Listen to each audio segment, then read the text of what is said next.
Praise the Lord. सभी को जय मसीह की। प्रभु आपको आशीष दे। मैं प्रभु का धन्यवाद करता हूँ कि आज के इस सुंदर वक्त के लिए कि परमेश्वर ने मौका दिया कि मैं आज फिर लाइव होकर परमेश्वर के वचन को शेयर करूँ। तो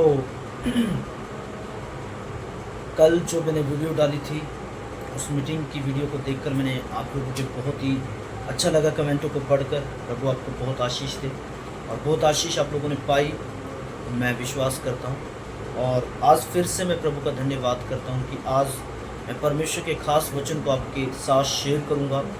और बहुत ही ज़बरदस्त वचन होगा ये, और परमेश्वर का वचन आपसे बात करेगा। जैसे मैं हर वीडियो में बोलता हूँ कि जब भी आप परमेश्वर के वचन को सुनेंगे तो परमेश्वर का वचन है जो आपसे बात करेगा। जब परमेश्वर का वचन आपसे बात करता है तो आपकी आशीष को कोई रोक नहीं सकता। तो आज हम बात करेंगे कि परमेश्वर हमें अनुशासित बनाता है, यानी वो जिससे भी बेटा बनाता है, बेटी बनाता है, वो उसे कोड़े भी लगाता है। कोड़े क्यों लगाता है? इट मीन्स इसलिए कि वो तैयार हो, इसलिए कि वो उसका प्रेम है जो वो परखा जाए, और इसलिए कि जब हम परमेश्वर के कहलाते हैं कि लोग हमें जाने कि हम किस परमेश्वर की संतान हैं। हालेलुया। तो आइए हम परमेश्वर के वचन की ओर चलते हैं। एक भी बात मैं इधर से उधर नहीं करूँगा, जो भी बातें करूँगा वो परमेश्वर के वचन से करूँगा। तो आइए खुदा के वचन में चलते हैं। मेरे साथ निकालें इब्रानियों उसका 12 अध्याय और उसकी 6 आयत को मैं आपके साथ शेयर करूँगा। यहाँ पे लिखा है, क्योंकि प्रभु जिससे प्रेम करता है उसकी ताड़ना भी करता है, और जिसे पुत्र बना लेता है उसको कोड़े भी लगाता है। अगर आप दूसरी बाइबल में पढ़ेंगे तो इससे जो यहाँ पे लिखे, अगर दूसरी बाइबल में ट्रांसलेशन है तो वहाँ पर जिसे यहाँ पे लिखा है, प्रभु क्या करता है, जिसे क्या करता है, परमेश्वर का वचन क्या कहता है, जिसे प्रेम करता है उसकी ताड़ना भी करता है, यानी उसे अनुशासित भी करता है परमेश्वर, उसे शिक्षा भी देता है। हालेलुया। अनुशासित इट मीन्स, आप समझते हैं अनुशासित का जो मतलब होता है डिसिप्लिन। हालेलुया। डिसिप्लिन भी करना सिखाता है परमेश्वर। और दूसरी बात, जिसे लिखा है जिसे पुत्र बनाता है उसको कोड़े भी लगाता है।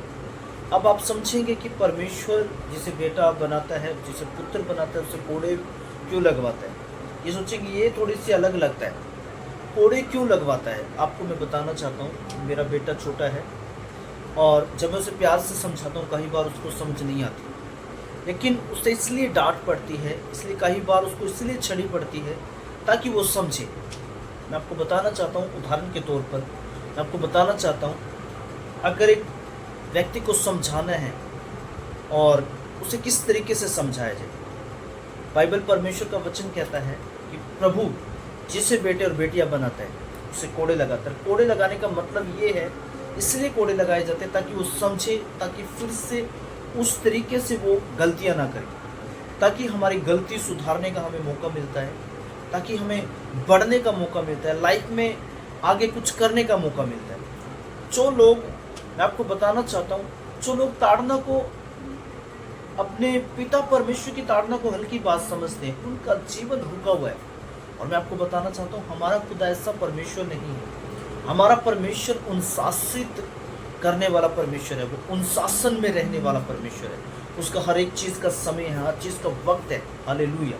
तो बाइबल बताती है वो अपने जिसे भी अपना बेटा बनाता है, जिसे भी अपना पुत्र बनाता है, उससे क्या करता है, कोड़े लगाता है। बाइबल बताती है, परमेश्वर का वचन कहता है उसने प्रभु यीशु मसीह को कोड़े लगाए, क्योंकि बाइबल परमेश्वर का वचन कहता है, बाइबल साबित करती है कि प्रभु यीशु मसीह परमेश्वर का पुत्र है। इसलिए वो उसे अनुशासित करने के लिए, सही करने के लिए उसे क्या करता है, कोड़े लगाता है, ताकि हम लोग दूसरे लोगों की तरह, जैसे संसार के लोग डंड पा रहे हैं, संसार के लोगों के, अगर आप देखेंगे संसार के लोग पाप के काम करें, ताकि हम उन लोगों में हमारी गिनती ना हो।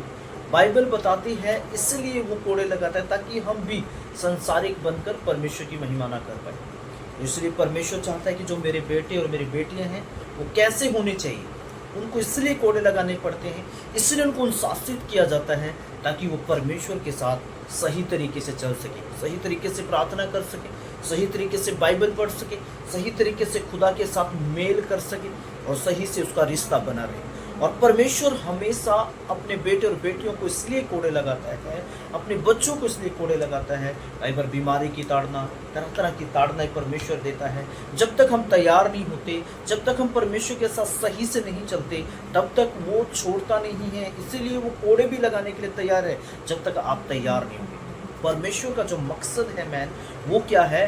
वो है कि हमें तैयार करना, हमें आत्मा में बढ़ाना, हमें अपने संग लेकर चलना और ये साबित करना कि ये मेरा बेटा और मेरी बेटी है। जब आप अनुशासित होते हैं तो इससे साबित होता है कि परमेश्वर के बेटे और बेटियां हैं आप। हालेलुया। आइए हम एक आयत और पढ़ेंगे, कुरिन्थियों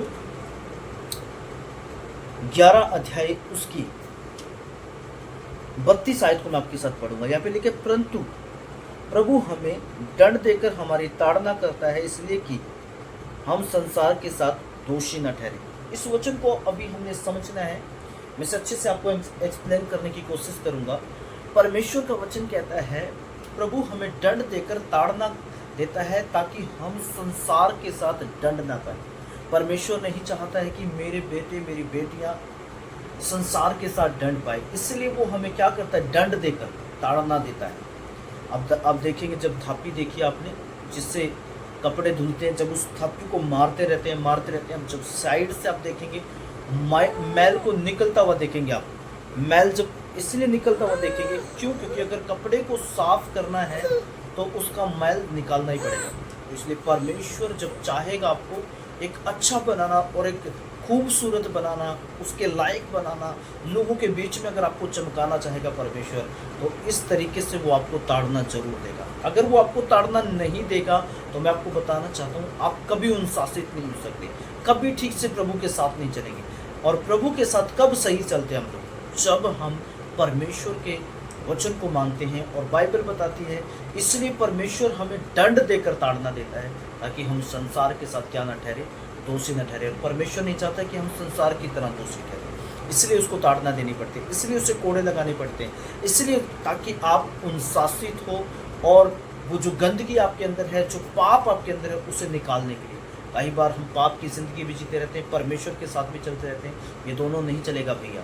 परमेश्वर कहता है ऐसा नहीं चलेगा, इसलिए उसको दंड देना पड़ता है, इसलिए उसे थापी से पीटना पड़ता है, साइड से जैसे मैल निकले। और जब उससे थापी से पीटा जाता है तो वो जब धुलकर साफ सुथरा नजर आता है। तो इसलिए परमेश्वर ने हमारी ताड़ना करनी पड़ती है, इसलिए हमें दंड देना पड़ता है ताकि हम संसार के साथ दोषी न ठहरे। सो परमेश्वर इन वचनों के द्वारा आपको आशीष दे। मुझे आशा है कि इस वचन के द्वारा आपको सीखने के लिए मिला होगा। तो जितने लोगों ने इस वचन को सीखा है आप कमेंट बॉक्स में लिखकर ज़रूर बताएं, और जितने लोगों ने मेरे वीडियो को चैनल को सब्सक्राइब नहीं किया वो सब्सक्राइब करें, बेल को भी प्रेस करें ताकि जो भी वीडियो मैं डालूँ वो आप तक पहुँच सके। सो गॉड ब्लेस यू, सबको जय मसीह की। फिर मिलेंगे किसी नेक्स्ट वीडियो में, तब तक के लिए बाय बाय। और मैं स्पेशल परमेश्वर के वचन पर वीडियो डालता हूँ, तो आप भी मुझे अपनी राय बताएं कमेंट बॉक्स में लिख के, ताकि मैं बहुत उत्साहित होता हूँ आपके कमेंटों को पढ़कर। आज भी मैंने आपके कमेंटों को पढ़ा, मुझे बहुत अच्छा लगा और सारी महिमा प्रभु को मिली। और सच में खुदा महान है। और फिर मिलेंगे किसी नेक्स्ट वीडियो में। तब आप लोग बहुत ढीले लोग हो। मैं चंडीगढ़ में जाके बताऊंगा आप लोगों के विषय में। यहाँ के लोग ना ही तो आमीन बोलते हैं, ना ही हालेलुया बोलते हैं। ऊंचे से बोलना, बोलो डॉक्टर जीसस आप हमारे बीच में हो। आज क्या होगा? सुनो सुनो सुनो।